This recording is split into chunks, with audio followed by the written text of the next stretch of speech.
Yo guys, what's up? Welcome back to the Uncle Sharma channel. Inter 3, GENOA 0. Not actually the most convincing performance, even though the scoreline is very resounding, but the performance was, typical Inter and Antonio Conte, functional, just about doing the job, but nothing spectacular apart from that last goal from Romelu Lukaku. Jeez man, what a goal on the counter attack, devastating. Big Rom on the counter. 28 goals for the season, I believe, 28 or 29. This is his best ever season in his career.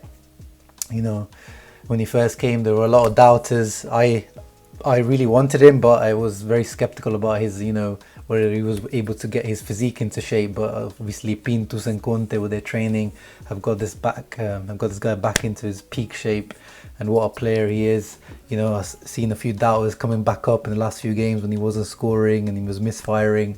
But yeah, 2 good goals today, and he deserves man of the match for me. If he didn't score that last goal, I was going to give it to Victor Moses. Convincing performance. I've been saying that, he deserves to be starting ahead of Candreva the last couple of matches. And he was, against Criscito 1v1. He had the better of him for most of the time.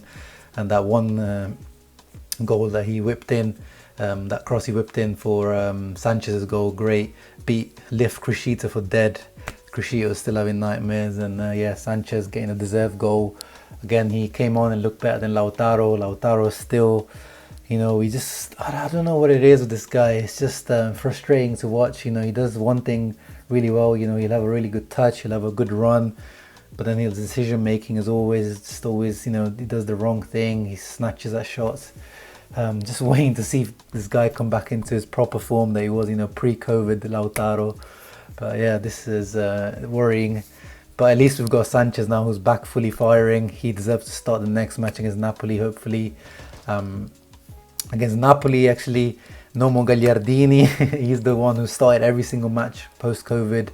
And, we have to commend him. Obviously, we've criticised him plenty, quite deservedly so, for missing chances, for being poor sometimes. But last few matches, he's been okay. Nothing too, wrong. He's been actually a decent performer. And, he's been playing a lot of these matches. He's played 90 minutes. He's one of those players who just put his body on the line. But he's not going to be there for the Napoli match. He's got himself a yellow card. He's going to be suspended. But Barella, who was suspended for this match, will be back. So we should see Brozovic and Barella midfield for the Napoli match. Biraghi, on the other hand, everyone keeps saying, you make fun of me for not. I don't even support him. I don't even want to be counted as a Biraghi supporter. But what I'm saying is not as bad as everyone makes him out to be.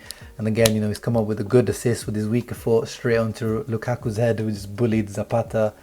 Zapata continuing the derby record that AC Milan, used to have against us, and giving us a little assist there, just falling over. Lukaku just bullies him.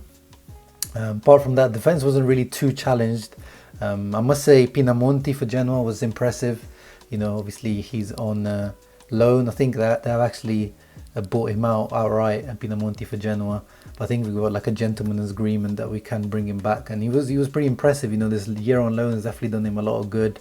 He's not the most physically blessed striker, but the way he was holding up the ball against Ranocchia, Skriniar, Godin, it was really good. His hold-up play has improved a lot. I wouldn't even mind him seeing as the third or fourth choice, striker next season if, the financials are looking alright. Apart from that, overall, again, as I said, not the most brilliant performance. Eriksen, disappointing for me today. He's had a few positive performances recently, so I was expecting him to continue, but, he gets into really good positions where you just expect, because we've brought him in, and his reputation, and if you watch him in the Premier League, he's able to create things out of the nothing. His technical ability is superior to most players, especially on that Inter team. But he doesn't, there's moments where he's able to slip in players and he doesn't do it, or he doesn't try to beat a player. He's always playing a safe pass, and I'm just expecting a little bit more. I'm just a little bit disappointed by Eriksen, but I'm willing to give him time, as I keep saying. I'm not gonna just label him as a flop already.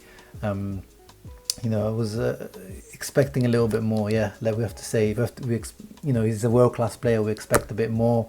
Defense, as I said, not really challenged. I must say Ranocchia played well, apart from that one massive mistake he did. That pass passed it straight to them, but luckily nothing came out of it. Skriniar looked a little bit better as well than usual. Godin, you know, on that left hand side, I really don't like him. You know, I feel so sorry for him. He's not very good on his left foot, and a lot of the times he gives the ball away trying to pass with his left foot, but I can't really blame him there because he is kind of out of position.